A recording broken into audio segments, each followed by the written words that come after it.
It's March 11th, 2012. I've just taken Erin to driving school and I'm on my way home. I just thought I'd take a quick clip of this neighbourhood to show you how much progress has been made in the 1 year since the earthquake. This neighbourhood was badly affected by liquefaction. There's a building's been torn down there. This car park here on the left with this car pulling out, you can see the damage still there. As we round this corner, you'll see the worst, probably the worst hit street. So this neighbourhood is about, that pole is crooked. This neighbourhood is about 5-10 minutes drive from my home. And generally this area was not badly affected. Homes lost water or gas or electricity for 1 to 3 or 4 days. But this little area here, if you look at these homes as we're going along on the left here, I don't know if it will show in the film how badly they've been affected. If you look up ahead there, you can see an awning of a store just here. And this building here on the left was an operational supermarket. It's now closed and on a distinct lane. Again, I'm not quite sure how well that's showing. The fence here on the corner. So this neighbourhood, that pole should not be leaning like that, was badly affected. You can see plenty of homes that look fine, but then every so often you'll see things leaning.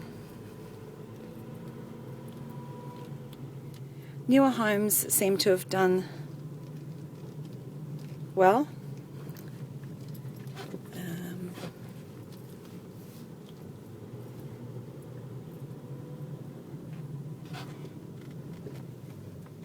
My cousin-in-law lives around here somewhere.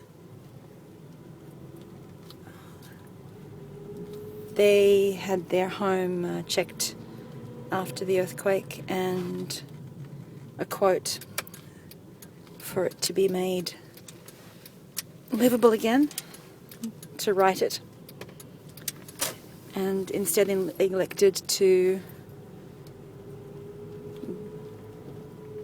pull it down and rebuild a home they had not finished paying for. This house here on the corner,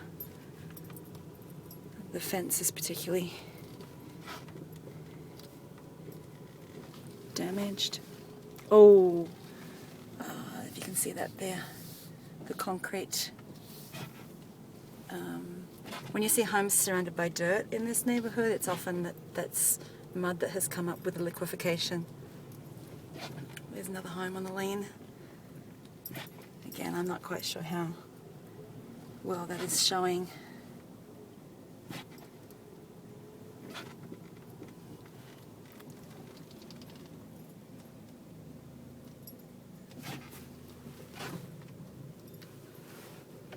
Just back up. I don't think I can get through down there.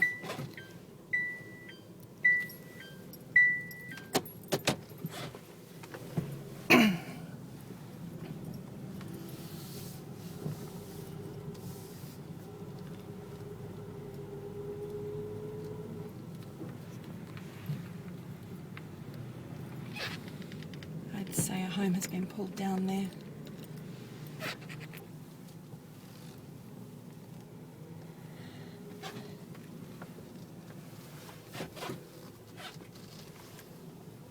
A home being rebuilt.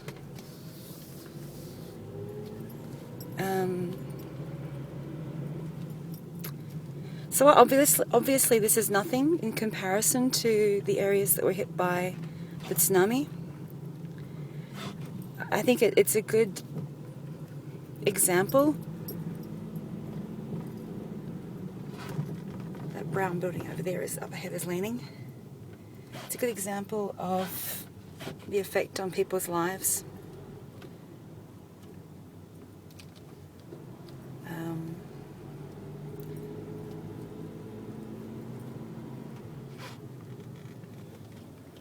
This is where we were before.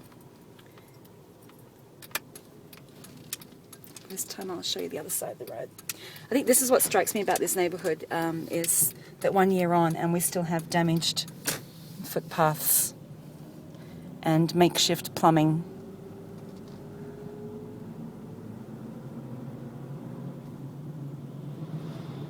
And cones beside the road. And this is an area that, for the most part, was not affected. A little minor damage here and there. Certainly not facing anything near the challenges faced by those in the tsunami affected areas. I think we can go down here and I'll be able to show you a building down here which looks fine, but maybe not. Anyway, so back there on the main road, you could see buildings essentially abandoned.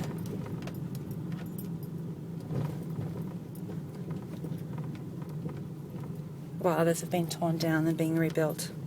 And that's what you see if you go up into the tsunami affected areas. There's still an awful lot of work to do. And amongst it, you see remnants of destruction, evidence of rebuilding, and buildings just left. All right, so that's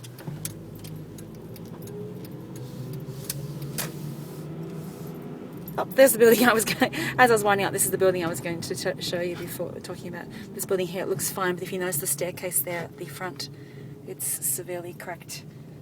Or, anyway.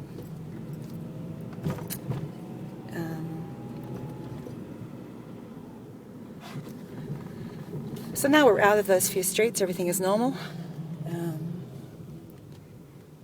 Everyone's going about life as normal. And again, I think that's an indication of Japan as a whole. For the most part, and for most people, life goes on with very few lasting effects, apart from the obvious concerns about the nuclear plants.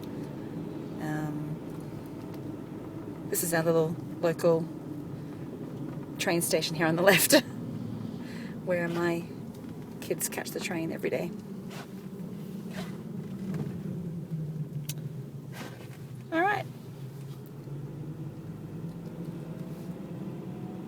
I think that's it.